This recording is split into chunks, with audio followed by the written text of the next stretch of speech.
Oh, happy Tuesday, everybody. Welcome back into another edition of Prime Sports World. I'm your coach, your host, David On Point. Right there is Mr. TJ Hopkins. And if you're looking for consistent content on Facebook, YouTube, Twitter, Twitch, Prime Sports World is a pretty good place to hang out. We go live basically every single day, bringing the most up-to-date content, including today, where we have taken some people's opinions put on the internet, and we are going to say if they're an overreaction, an underreaction, or just right to a bunch of storylines going on after the second week of NFL free agency, because people love to overreact to NFL free agency because it's what happens in the.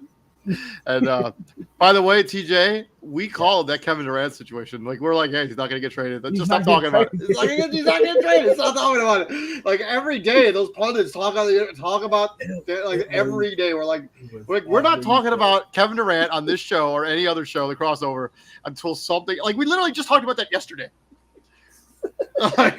Like, he's not getting traded, and we're not wasting our breath. Like, the fact that they found enough content to talk about that every single day, it just baffles me. Real quick before we get it, go ahead. Like, it was every other day. It was this team is in the Kevin Durant sweepstakes. Now this team, it's like when realistically, no, they weren't. Like, I think I was done with it. I was done with it after like the third day in a row of them talking about it. I was really done with it when they brought up the Wizards and Kevin Durant. I'm like, okay, this is beyond ridiculous. Like, he is not going back. Like, he's not going home. He's had ample time to go back to DC. He's never done it. He's not gonna do it. And I'm like, yeah, he's like barely from there. Like, let's. I'm like he like the DMV area. They all, they ride together. I respect it, but anytime they bring up, Washington and any really big time free agent, I'm like, yep, this is done. This story has gone as far as it needs to go. Yeah, like, I never thought he was going to get traded. There were just too many moving pieces, and because it just was never gonna happen. And lo and behold, it's not happening. Let's talk about NFL free agents. That's the reason that we have today's show, though.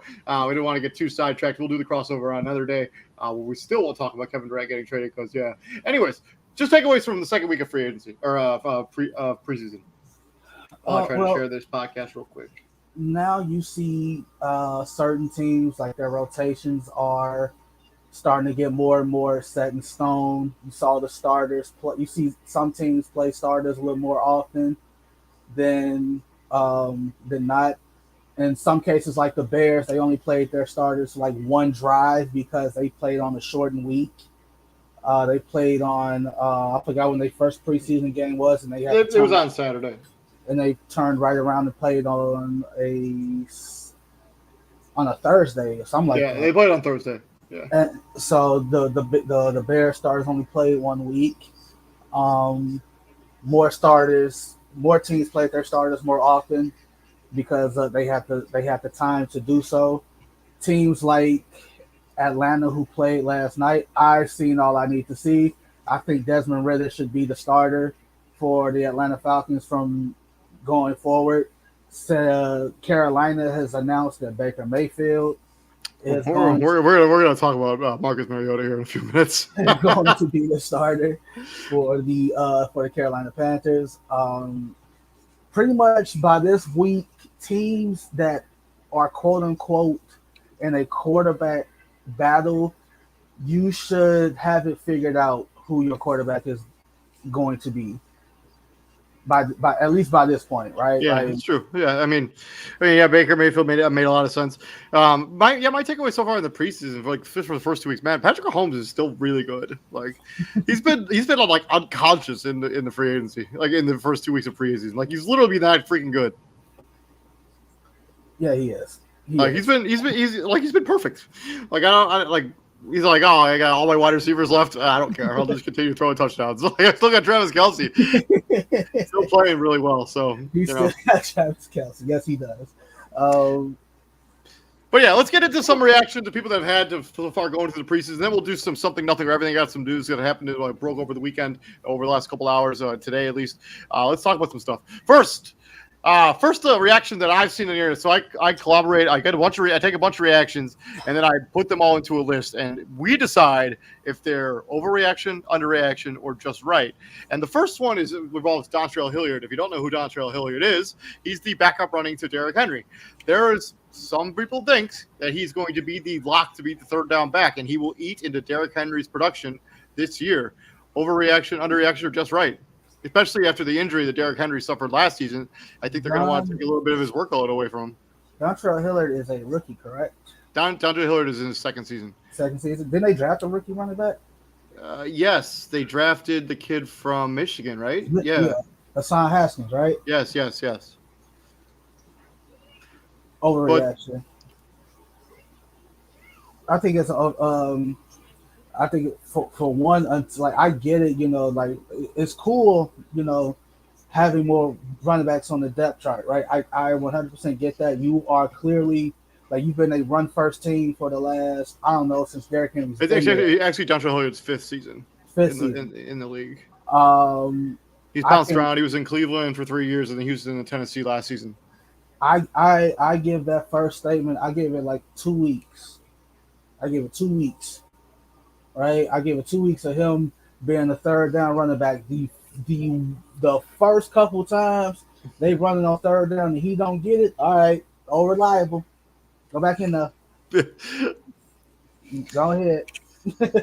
Like I give it. I think it's a vast overreaction. I give it like now. Do I see him on like certain third down productions, like third and short? Yeah. Goal line situations, first and goal, second and goal. On like the 2 yard line, yeah. Derrick Henry's getting those opportunities. The more the conversation is about third and long. When you're in a third and long situation, third and long, okay, then maybe. But I see he's probably going to be used more as a running back catching the ball. Yeah. That's what I mean by a third down back. Well, because Derrick Henry really he's not really viewed as a running back who catches. He can. Yeah, he can, but it's not one of his preferred skill set. I actually think this is about just right. I think Dontrell, one of those two guys, I think will eat into Derrick Henry's production just a little bit because I think they know that in order to really make a push here, because Derrick Henry's got to stay healthy. Like they're not winning anything without him. They saw last season they were the one ones in the AFC, but they didn't have a healthy Derrick Henry in the playoffs. It didn't matter, and they're not a lock to be a playoff team this season. If whoever the South's only getting one team in, if they don't don't win the division, they're not getting the playoffs at all. Yeah. So, but yeah, I think this is. I actually think this one is actually just about right. I actually think that there will be a scenario where Derrick Henry's not going to have the crazy touches that he's had so far in his career. I just don't believe that's going to be the case. Also, I'm sharing the StreamYard link, so if anyone wants to join us and talk a little bit of preseason week number 2, more than welcome to do so. Next one is kind of a fun story. I don't want to talk at all about the kids off the field stuff because I don't. It's not fair in this context. But he won the. Go ahead. No, go ahead. No, it was only really brought up because I didn't know nothing about it until they talked about it on Undisputed, and I'm like, why? I'm like, damn it. Skip, you were doing great until you brought that up. It's like, I get it, it's bad, but context is everything. I'm like, when did it happen? How long ago did it happen? Did he get punished for it when it happened then? And if yes, then it's over, it's done. But for them, like for it to be brought up anytime outside of when it happened, that's irrelevant to me. Like, I agree with you on that. But yeah, well, let's move on to actually what happened on the football field. Let's talk about his production. He was the MVP of the United States Football League last season. He will be a Pro Bowl level return guy this year. Overreaction, underreaction, or just right? Just right, actually. He literally made the roster in 2 plays. Yeah, 2 plays. True. And with how kickoffs and punt returns, with how they are now, with the moving the kickoff up, it's rare that you even get a chance to return the kickoff to begin with, right? So I already see the rule with him. Like they gonna treat him just like they treated Devin Hester. Hey man, anything 5 yards and up, bring it up. Anything 5 yards and up in the middle of the field, bring it out. because I mean, he is like another level of like bro, crafty and fast. Like we don't see people like that very often. And yeah, I 5'6", 165, 170 pounds. I saw the two returns. Didn't even look like he was moving that fast. no, it didn't even look like he was trying that hard. No, Like it didn't. I'm just like, damn. I'm like, he yeah, he moved. yeah. I think that I agree with you. I think this one's just right. Won the MVP at the USFL. He's also played in the European Football League for the Warclaw Panthers in Yeah, he 2021 was in in Poland. Poland. Yeah, like this. I think this guy will be a Pro Bowler in his first season as a member of the Dallas Cowboys. And I look at it this way, right? He takes a responsibility away from Tony Pollard. He takes Yeah, responsibility away from CD Lamb in the return. So like you don't have to worry about those two dudes adding more to their plate so they can just stay fresh for the offense. And yeah, dude, like welcome to the NFL. You put in the work, you made it. You yeah. earned I it. mean, he achieved a lifelong dream. I mean, he thought it was taken away from him because of the off the field stuff, but he got another opportunity, and it was all about what you make of those other opportunities. If you can prove you belong, then you'll have the opportunity. He's gonna be. I think he will be a Pro Bowler.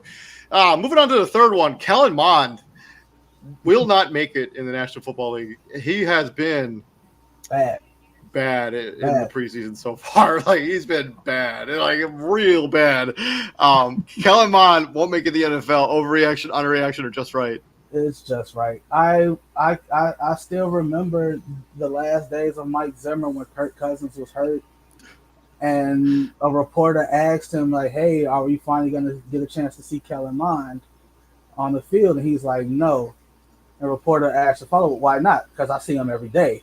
And damn, bro, like what more needs to be said, right? Like Mike Zimmer. Oh, first off, shout out to Mike Zimmer. He gets fired from the Vikings job. He immediately gets a job working with Deion Sanders at Jackson State. I think he's their defensive coordinator. So There you go.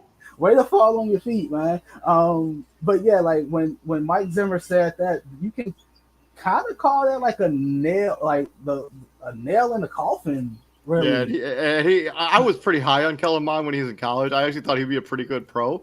But yeah, he hasn't been at all good, and I do not think he's an NFL quarterback based on watching him in preseason so far.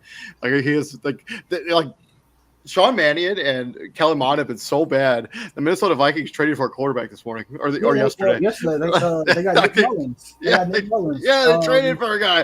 Like they're like this. We can't be rolling like this. We gotta trade for somebody. Kellen Mond won't even make the final roster. I don't think he's been horrible. And it's unfortunate because you work your ass off to get to this level, right? Like you did everything right. Right, SEC guy, right? What Mississippi State, right? Yeah. Best, you played the best of the best. You held your own against some of the best of the best in the SEC. You were a third round pick, if I'm not mistaken, and yeah, not like you. Mike Zimmer doesn't have faith in you. Oh, obviously you're not taking reps from Kirk Cousins in the first place, so that. Not that kill that noise, right? Only way you were going to get on the field is if Kirk Cousins was hurt. And even when Kirk Cousins was hurt, you still couldn't get on the field. And now you even changed systems, right? There's a new quarterback. There's a new system in play, and they still can't bring out the best in you. So I don't know what it's going to have to take. I don't know where he's going to have to go. I'm not going to say his NFL career is over. But it's on its way. It's on its way. It's not a good look at all.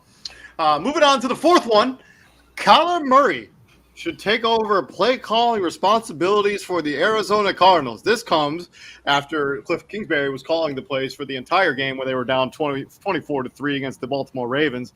We'll talk about them in a few minutes here. But then they made a change in play caller. Star quarterback Kyler Murray took over the headset and immediately engineered a 16-play, 74-yard touchdown drive from the sideline.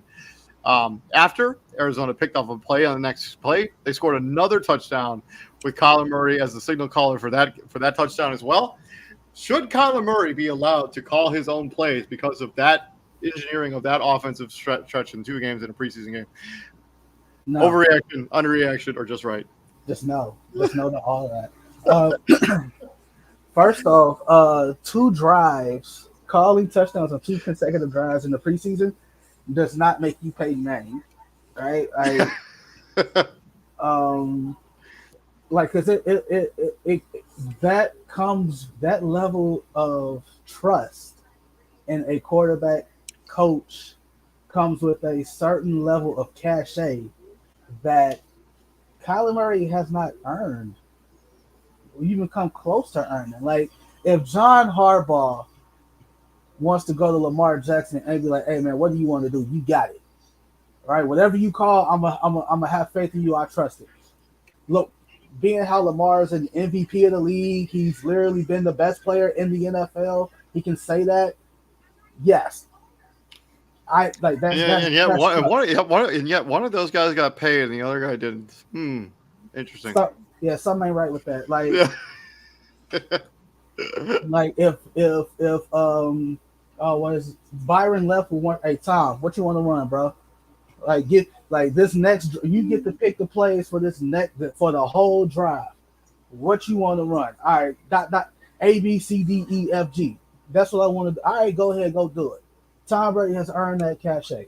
Aaron Rodgers has earned that cachet. Josh Allen has earned that type. Patrick Mahomes, Russell Wilson has earned that kind of cachet. Kyler Murray has not earned that. So, like, if they do that, it may look good for like a drive, right? And depending on who they play, let's not pretend here that wasn't like the fourth quarter of the preseason game. The backups, guys that aren't going to make the roster. This is like a wild overreaction. Like Cliff Kingsbury is. Like he's on the hot seat. Like if they're not good this season, he may get fired. But he shouldn't be losing play calling responsibilities based on 2 drives in a preseason game with backups. It's ridiculous. It's an overreaction. I put it on this list because it was so ridiculous when I read it. I was like, is this real? Like this can't be real. Lo and behold, people were saying this on the internet all over the place. So moving on to the 5th one, we got Marcus Mariota. We'll have a bounce back season. Heisman Trophy winner helped the Falcons score 10 points on their first 2 drives of Atlanta's second preseason game. Connected a few deep passes as well. Looked good in the second preseason game. Desmond Ridder, didn't look as crisp as he did in the first preseason game, but didn't make any mistakes. But do you think this is maybe Marcus Mariota's opportunity to have a bounce back season and maybe revive his career a little bit? Overreaction, underreaction, just right? Overreaction again. I think we know what Mariota is. He is what he is, right? Like Desmond, you have more questions about Desmond Ridder, right? Like I would like much like it if they started Desmond Ridder and if by week 5, 6, or whatever, if Desmond Ridder's not it, then you go to Mariota and be like, all right, we're going to be in the market for another, potentially in the market for another quarterback. Mariota, go out there and do what you can, and so on and so forth. Like I don't think it's a chance for Mariota to bounce back. Like I don't think there's nothing there. No, there's nothing there. Like there's nothing there. Like I could see it if he was a starter somewhere else and was bad and then got cut and then got signed in Atlanta. Like no, like he was just a backup at Derek Carr. There's nothing to bounce back from. Yeah, it's. I think I think there's an opportunity there for him. So I'm actually going to say that this is just right. Like he was a Heisman Trophy winner. I mean, he's pretty far removed from that nerve injury that kind of derailed his career. So, yeah, I know. But I'm going to say man, this has an opportunity. He's got an opportunity here. Like he may or may not win the starting job. I think he's got an opportunity to at least, put some good film out on there. Like he should have an opportunity to at least play well. I mean, I don't hate that. I don't hate that thought process at all. I just it's certain quarterbacks. You know what they are. You know what they are. Right. I would rather see the young dude. I don't necessarily disagree with that take. So I mean, we're on similar wavelengths here. Okay. But I think I think Marcus Mariota deserves another opportunity. The fact that he that nerve injury was kind of crazy, and then he basically got benched for Ryan Tannehill. Yeah, that's scary. He couldn't even hold the football at one point. The fact that he's able to bounce back and be productive in the National Football League, so good for him. Mark Ravens have some serious depth at quarterback. Is the sixth one. This stat line from their most recent preseason game is wild. Lamar Jackson didn't play in this game. So collectively, the Ravens between Tyler Huntley and Anthony Brown. By the way, if you have not seen the first touchdown pass that Anthony Brown threw to the guy's name is totally escaping me, but that was a straight up like laser. It was perfect on a tightrope. 23 of 27 for 217 yards, 3 touchdowns, and 1 pick. And the Ravens have not lost a preseason game since 2015. But they have some serious depth. Huntley, 13 of 14, 129 yards and touchdown. Anthony Brown, 10 of 13, 91 yards and 2 touchdowns and a pick. They have some serious depth at quarterback. Like, they're going to be, no matter what happens with this Lamar Jackson situation or if he gets injured at some point during the season, they have backups that are capable. Yeah, so overreaction, underreaction, or just right? Just right. Tyler Huntley definitely shown last year that he was capable of running this offense. He did win them a couple games last year that he probably had no business winning. And this is always my biggest pet peeve when it comes to teams' backup quarterbacks, because the Ravens have 2 backups that literally run the same offense that Lamar Jackson runs. I cannot, you can attest to this. It used to irk my soul that the Carolina Panthers had a quarterback like Cam Newton as their starter and then had Jimmy Clausen or Derek Anderson as the backup. Or Derek Anderson as a backup. That's 2 different quarterbacks to the point where if Cam gets hurt, you have to change the entire game plan. Right? So I will never understand that. It never made sense to me to have a backup quarterback who does something completely different than your starter. So first off, shout out to the Ravens for planning ahead in that aspect. And also, speaking of Lamar Jackson, it's rumored that he got the same contract offer that Kyler Murray got, and he said no. Because if I'm Lamar Jackson, you goddamn right, I am worth more than Kyler Murray. Absolutely. I am not getting the same deal that he got, and I'm an MVP of the league. I'm a former MVP.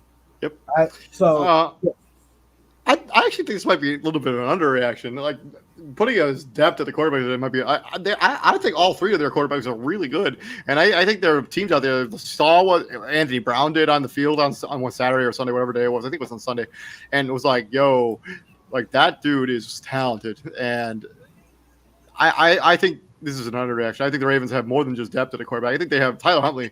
Like, if whenever he's going to sign a new deal, like, he's going to get paid to be a starter somewhere. I legit thought he's real good. I legit thought he would have got a call this past all season, but not knowing his contract situation, that's kind of. Yeah, I don't have his contract book in front of me, but Tyler Huntley's real good, and he could start on a lot of teams in the NFL. Okay. Moving on to number 7. Bears special teams will be their best unit this season. That comes off of having basically a perfect preseason game. Rookie Velus Jones returned a punt for 48 yards and a kick for 31. Webster returned another kick for 58 yards. Cairo Santos kicked 2 field goals and converted them both. And all 3 of his extra point attempts. The punter, Triton Gill, who's going to have to replace Patrick O'Donnell, landed 4 of his 8 punts inside the 20, and punch coverage team even scored a touchdown. Special teams will be the best unit the Bears are going to be rolling out this season. Overreaction, underreaction, or just right? Probably just right. I will say that it is kind of the defense has crazy potential, right? Like, let's not act like I get it. Seattle's going to be bad, but our starters on defense played 1, maybe 2 drives, and then the rest were backups and undrafted players and all that good stuff. Seattle kept their starters in, and they couldn't score on our backups, right? Like that, like they didn't.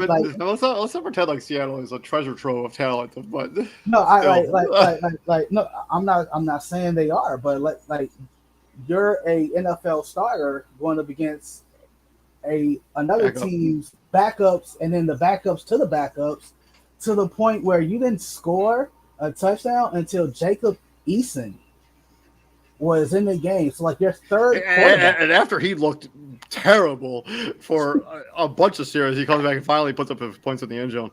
And thank you, Mr. Henderson. Yeah, the Bears still suck. You don't have to tell us. We know, but their special team should be really good this season. I have high expectations. I actually think this is also another underreaction. When I think of the three units that the Bears are going to be rolling out, the special teams is by far their best unit they got. Like Kyle Sanders is a good kicker. I like whoever's going to be returning kicks. Yeah, I'm not. Trent Gill is going to be a really good punter. He's going to be a really good punter. He's a game changer. Oh, and one thing that we didn't talk about when we did the week one reaction, the Bears have a rookie undrafted linebacker, Jack Sanborn.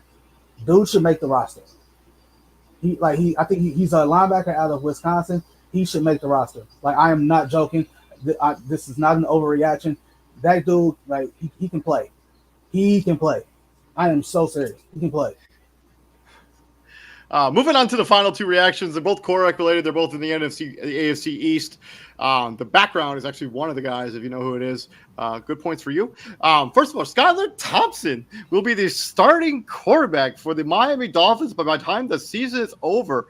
Overreaction, or just right. This also comes off the tails of him throwing in the game against the Tampa Bay Buccaneers in preseason. 22 of 28 for 218 yards and one touchdown, and threw the only touchdown for the team this week. Tua Tagovailoa started. Neither of them played extremely well, and yeah. If he is the starter at any given point, the Miami, unless it's in a situation where the Dolphins have either clinched the playoff spot to the point where win, lose, or draw, their spot is secured. They can't move up, can't move down, can't move out, or B, they are just out of it completely. Or see if injury. This is injury aside. This is injury aside to Tua, right? Injury aside, because if you lose your starting job and you injured, then damn, that's out of your control. You can't, right? But if if Skylar Thompson gets the starting job while Tua is able to play.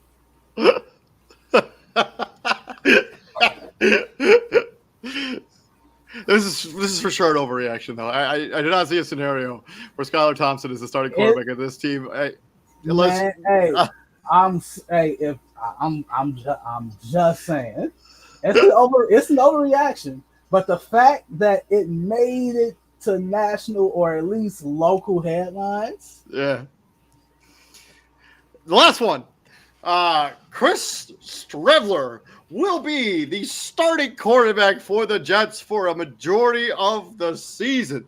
This comes off his performance against the Atlanta Falcons in the preseason, where he was 8 of 11 for 119 yards, a touchdown, and a pick with a 100.2 quarterback rating.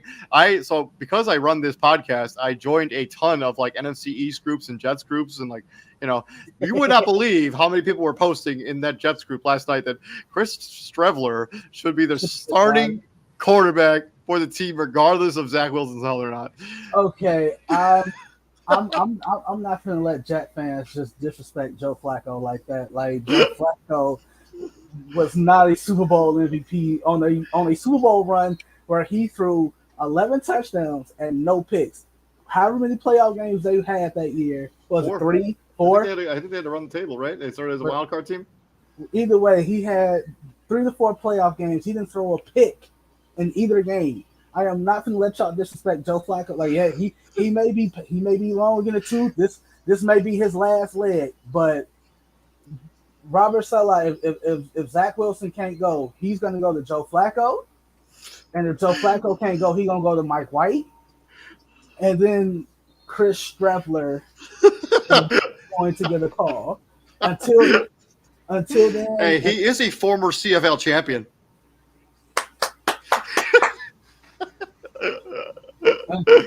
Until then, Chris Streveler keep running that scout team. on the scout team. Yeah, this is 100% an overreaction, but I did see this everywhere, all over that Jets group. Like, you would not believe how many people were posting on that group that Chris Trevler should be the starting quarterback for the season. Shout out to all the Jets groups. I hope you guys are checking this out because, yeah, Chris Trevler.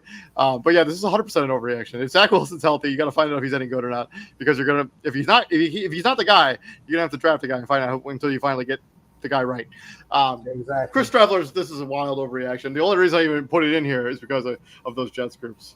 There you go. Like David Henderson. That's like being the fifth ugliest guy in your class.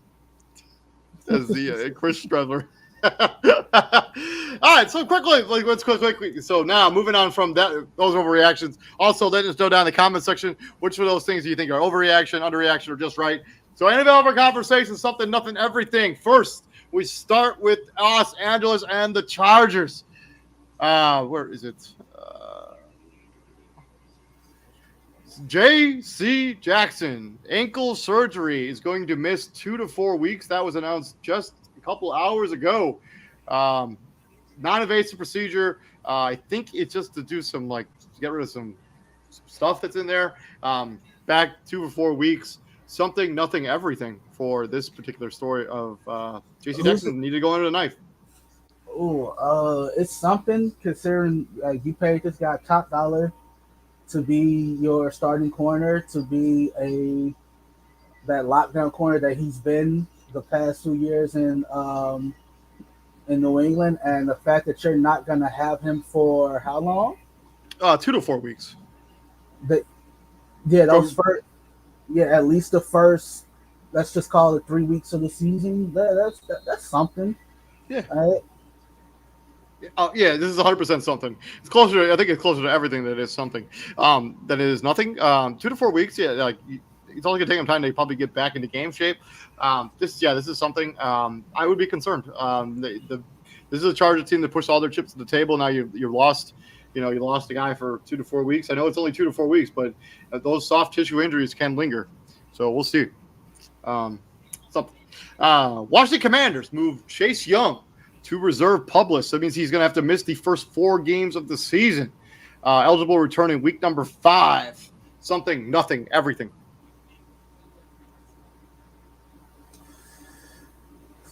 This is who? Chase Young. Chase Young.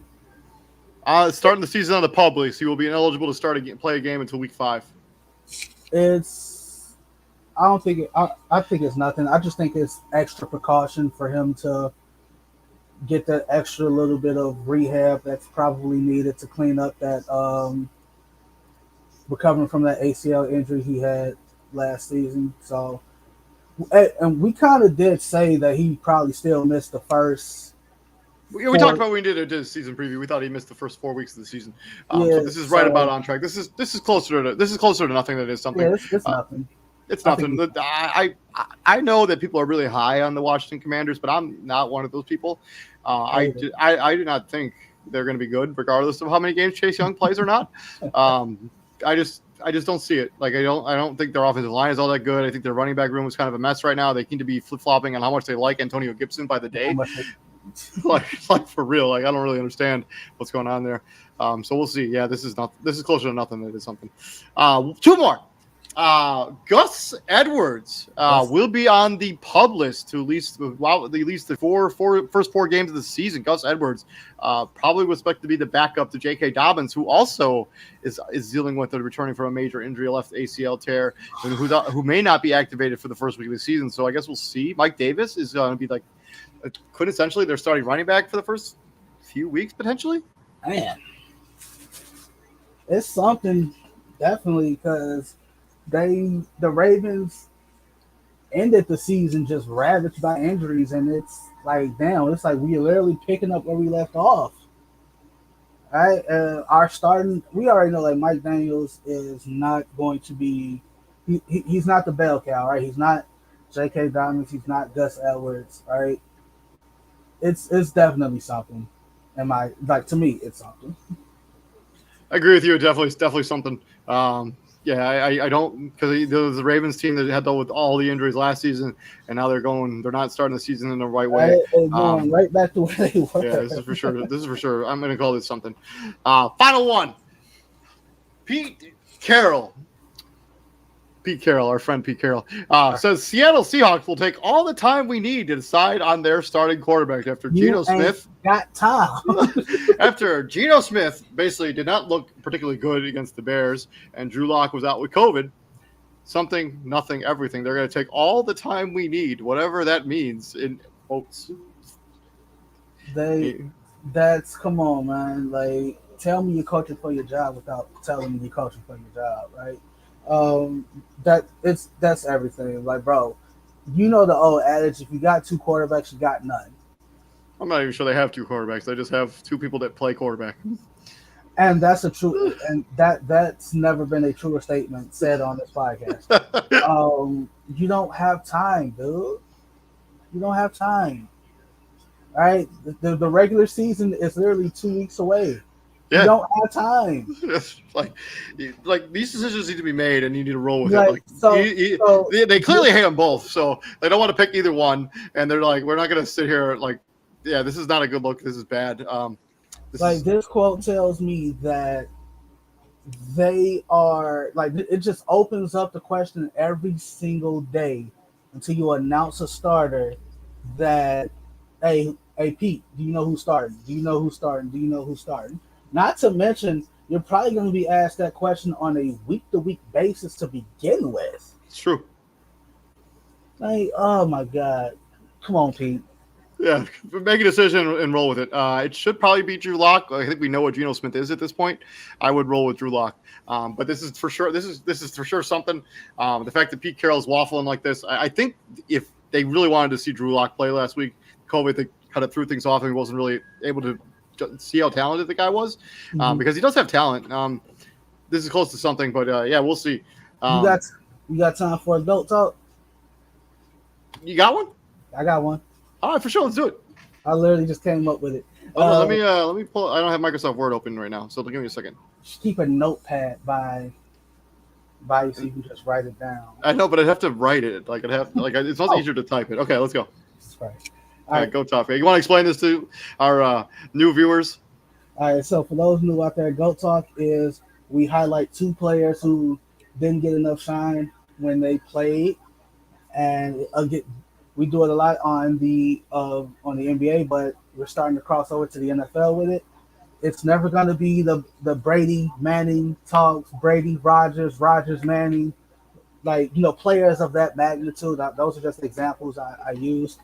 And it's open for every position. I think the last week when we did this, I did wide receivers, right? It was Mari Toomer and no, it was Lee Evans and Santonio Holmes. Santonio Holmes. And this week I got two quarterbacks. Okay. Two quarterbacks. QB1 was drafted in 98 in the 6th round, pick 187. Went to Boston College, played for the Packers, Seahawks, Titans, and the Colts, was a 3-time Pro Bowler, is in the Packers, Seahawks, Titans, and Colts. Mm-hmm. Is that it? There isn't maybe another team there? Nope, that's it. Numbers. Oh, I know what this is now. Okay, continue. 212 touchdowns to 153 interceptions. Possesses a 60.5% passing percentage. Numbers, passing yards, 36,638. That's good enough for an 82.4 passer rating. Okay. Do you know who player QB1 is? Yeah, he got screwed over in that Super Bowl as a member of the Seattle Seahawks. Who is QB1? It's Matt Hasselbeck. QB1 is Matt Hasselbeck. QB1, okay. he got screwed over. How did he get screwed over? The referees were not particularly fair in that Super Bowl, but that's been the narrative that's been around that Super Bowl since it happened. The officials weren't really fair in that Super Bowl. The one against the Steelers, right? Yeah. That narrative's always been kind of a thing that I never really bought into it, but that's been a thing that people say. But Matt Hasselbeck, all right. All right, QB2 was drafted in '93 when they had 8 rounds. He was eighth round pick, 222nd overall, out of Indiana with the Indiana. All right, Chargers. Then he had to go. I think it's just Then he had to go to Canada. He played for the BC Lions, Washington, St. Louis, Kansas City, Dolphins, Rams. He's a Super Bowl champion and a 2-time Pro Bowler. And he's champion. Super Bowl champion. Okay. His passing. I know. I think I know what this is too. Okay, continue. His passing percentage. Wait, did you say Raiders? Did he play for the Raiders? He did not play for the Raiders. I don't know what this is. Okay, continue. His passing percentage is 60.6, so literally one tick higher than Hasselbeck. But his touchdown to interception is 162 to 114, and his passing yards is 28,475.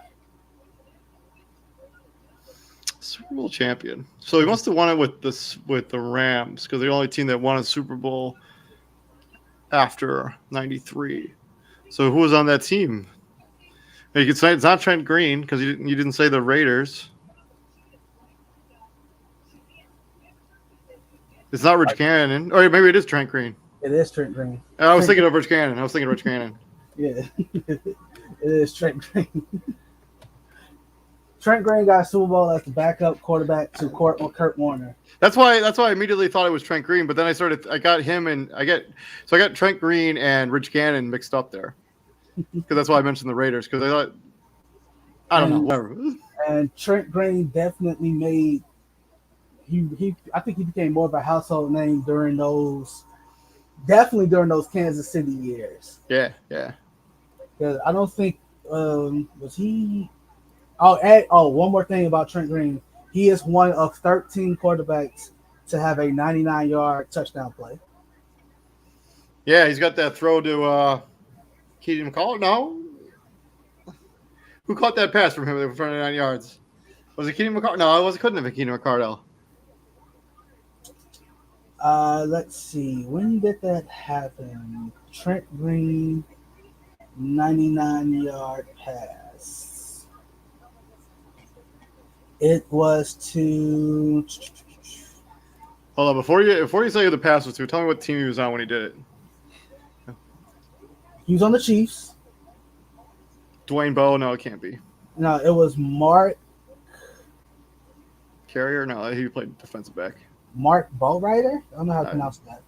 Anyways, when it comes to deciding between these two guys, I got to go Matthew Hasselbeck.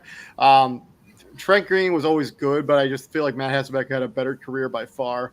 And he did take a team to the Super Bowl. He definitely played longer. And Trent Green got a bunch of injuries that really derailed his production. Like, we don't really know how good he could have been if he hadn't got hurt. Like, he tore his ACL, and that's why Kurt Warner had to come in. He had to go play in the CFL for a few years in order to really, get his niche. If he had been able to play longer, he might have been able to put up bigger numbers. This is Matt Hasselbeck. I don't think it's that close. You don't think it's that close? Nah, not really. Yeah, he did get hurt. He got hurt in the preseason. He got hit by Rodney Harrison. I remember. Yeah, that's when Vic Vermeil came out and said, "We're going to rally around Kurt Warner. We're going to play good football." That happened right after that preseason game. It was one of those iconic interview quotes ever.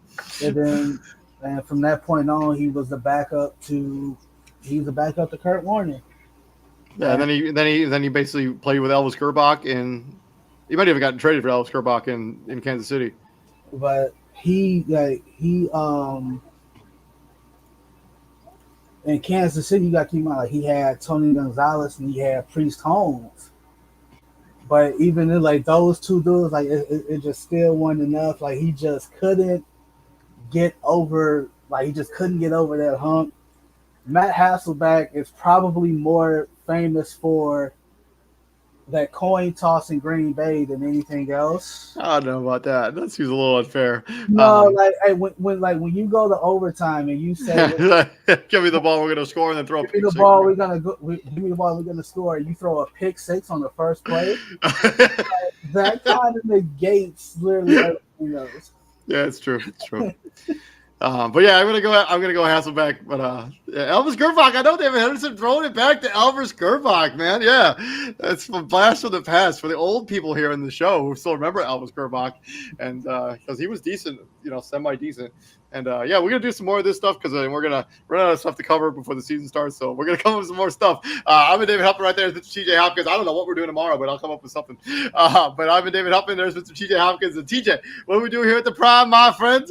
We bring the heat, kind sir. Yes, sir, we do bring the heat. And we'll be back here tomorrow. You guys all have a good night. Peace out, brother. See ya.